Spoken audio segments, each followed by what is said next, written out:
Thank you, Chair. My EPP colleague just said we need the facts, not rush into conclusions. I absolutely agree, and therefore it's all the more remarkable that no investigation has taken place at all. Not a single member state has asked the cybercrime unit of Europol, the institution that should be investigating, to investigate. Not even the Dutch government, the country where the main server of Switch is located, has investigated. No, the Dutch government says, no, we leave this to a working group of experts.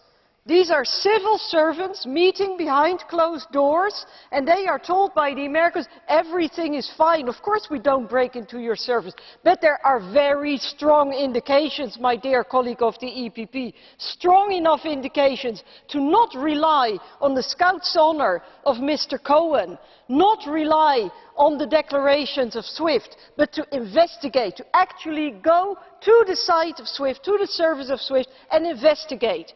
Why haven't the member states asked Europol to investigate? Why do we not insist? Why does the Commission not insist that the Dutch government investigates on the spot what has happened? Because frankly, we have no reason anymore to trust the Americans on their blue eyes. It's not just media reports, it is documents that have been retrieved by Mr. Snowden. And as a matter of fact, the Americans have never denied that this is the case. The Americans say we have not had unauthorized access to the SWIFT server.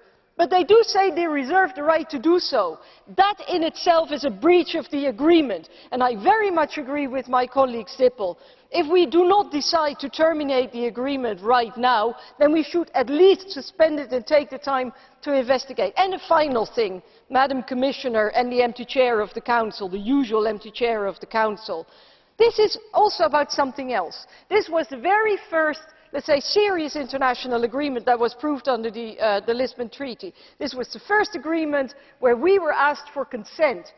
The problem is, once we sign, which is essentially a blank cheque, we are out of the game.